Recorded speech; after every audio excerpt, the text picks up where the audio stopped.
Hello, and welcome to History Bytes. Today we're talking about the Second Battle of El Alamein, the most decisive battle of the North Africa campaign in the Second World War. Let's get some background. North Africa was a dynamic and crucial battlefield in the Second World War, and in the summer of 1940, the fighting began in North Africa.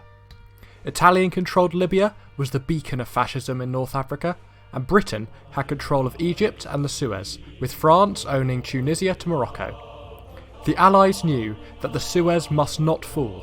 It was crucial to trade, supply and reinforcements, and with every mile of land lost to the west of Libya, the Axis would have more authority over the Mediterranean, and become threateningly close to Gibraltar. Keeping a front in North Africa was also needed for Russia's success in the east, with over half the transport planes needed to supply the encircled Axis troops at Stalingrad being tied up in North Africa. The Germans weren't involved in the first skirmishes and battles of the Africa campaign. The majority of the fighting was between Britain and Italy on the eastern border of Libya. Britain's 11th Hussars made the first movement, moving into Libya with tank support and captured Fort Capuzzo. Italy made a counter-offensive movement, capturing Sidi Barrani in Egypt. In December 1940, Britain and Commonwealth forces made a major counter-attack, Operation Compass, with huge success, resulting in the total destruction of the Italian 10th Army. This panicked the Germans, as it appeared that British and French forces could bring a total Axis defeat in Africa. This was unacceptable to Hitler, who sent one of his most successful generals, Erwin Rommel, with battalions of tanks to reinforce and support the Italians in Operation Sonnenblume. This arrival of Rommel was when the Africa campaign heated up. And it was hot enough already, the desert climate being very difficult for soldiers who the hottest weather they'd experienced before was August in Sheffield. That isn't quite on the same scale as Libya. Before El Alamein. Rommel was originally told to hold the line, but he soon commenced a full armoured offensive into Egypt. British defences were sent to Greece to assist their defence, leaving troops in Africa who were woefully under-equipped to deal with tanks, especially the modern and effective German panzers. The British armour was pulled back to the Nile Delta for no reason that's obvious to me. In March 1941, Rommel's armour began pushing forward hard and fast, trapping the Australian 9th Infantry at Tobruk. Rommel's forces were incapable of dislodging the Australians, who fought ruthlessly and were getting supply from the Royal Navy by night. The British forces were pushed back further and further from Tobruk, making relieving the siege impossible. The lack of Tobruk for Rommel meant that he was vastly undersupplied, making advances into the now entrenched British forces impossible. British attempts to relieve Tobruk, codenamed Operation Battle Axe, was a failure, meaning the Australians had to hold for even longer. Archibald Wavell, or Wavell, I'm not quite sure, in charge of the British forces in North Africa, was fired after this failure, leading to the command of Claude Auchinleck, who combined the British Corps in North Africa to create the 8th Army. Auchinleck began Operation Crusader, which finally relieved Tobruk, and the Axis forces were pushed back to El Agheila. Just as Britain began to take victories, Rommel received reinforcements, which enabled him to push the British all the way to 90 miles, that's 140 kilometres, from Alexandria, where the first battle of El Alamein stopped Rommel's advance. Auchinleck was then replaced by Bernard Montgomery. With the 8th Army now under his command, Montgomery resisted Rommel's next attack at El Alamein, and at October 1942, Montgomery launched the Second Battle of El Alamein, the major British offensive into North Africa. This attack would almost completely coincide with the American-led Operation Torch, which was a landing in Morocco, designed to pincer the Axis forces in Africa. The Second Battle of El Alamein. The battle signalled the downfall of Axis-occupied Africa, preventing any Axis threats to Egypt, the Suez, the Middle East and its crucial oil supplies. This battle is significant for replenishing the morale of the Allies, as its first success against the Germans since Operation Crusader. at 2240 minutes on the 23rd of October 1941, Phase 1 of the battle began.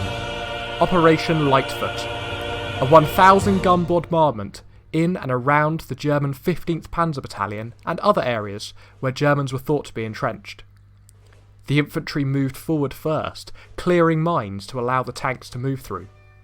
The nail-biting work of explosive neutralising was handed to the Royal Engineers, who cleared a 5-mile, 8-kilometre passage that was technically failed due to the depth of the Axis minefields and the lack of breakthrough from the tanks. Some positions had been captured by infantry, however, and many mines had been cleared. The Axis had been sent a powerful message by the bombardment from the artillery, however. The Allies were here in force. Further south, a combined French and British force attempted to pin down the 21st Panzer Division and the Italian Ariete Division, but was met with minefields and heavy Axis defences, meaning the friendly armour could not flank around the enemy forces. The stalemate was continued. Phase 2, the crumbling, is the 24th of October. It appeared that Rommel had taken ill and had been taken back to Germany to recover, and George Stumm was moved to Africa to take over. After reading Rommel's notes, he wanted to inspect the line for himself. As he moved through the lines, keen-eyed British soldiers spotted movement and opened fire. The general, who had only just arrived for the Germans, suffered a heart attack from the stress and surprise and died. Rommel was at Italy when he heard this, and immediately returned to North Africa, despite still being somewhat ill under orders from Hitler. All these generals are confusing. It's unclear how willingly Rommel returns to North Africa. The day saw little excitement from the Allied side, however, as they were covertly removing mines all day. The Allied air forces attacked Axis troops to create a crumbling of their lines. If all else failed, if you destroy the enemy's cover, they have no choice but to fall back. As dusk came, the first major tank battle arrived. The 15th Panzer Division, with Italian support, engaged the British 1st Armoured Division. Over 100 tanks were deployed, and by the time night fell, half were destroyed. Other tank forces were slowed by German air attack and minefields, preventing Allied breakthroughs. The Allied bombers focused on Rommel's northern panzer groups. To reduce attacks on Allied tanks, the bombers also targeted enemy airfields to help reduce their air power. By the 25th of October, the Allies had cleared the minefields, but looked down at well-defended and confident German troops. Another stalemate. To the 30th Corps and Australian 9th Division, they pushed north and northwest, with New Zealanders ready to reinforce if needs be. Axis armour continuously probed for weaknesses, but the Allies anticipated this, and no weaknesses were found by the Axis, thanks to communication and the use of terrain. When night fell, however, there was a major setback. 51st Division charged, but neither the rest of the army or the 51st Division itself knew exactly where they were due to movement from the enemy and the movement from the friendly forces. The darkness added to the chaos, with 500 Allied soldiers dying over 3 attacks. The effect on the German troops was negligible. There were some minor successes with the Allied armour against Italian armour, but the success in the night came from the air, with air bases and ground targets being successfully hit. By now, Rommel was taking control of the Axis forces again.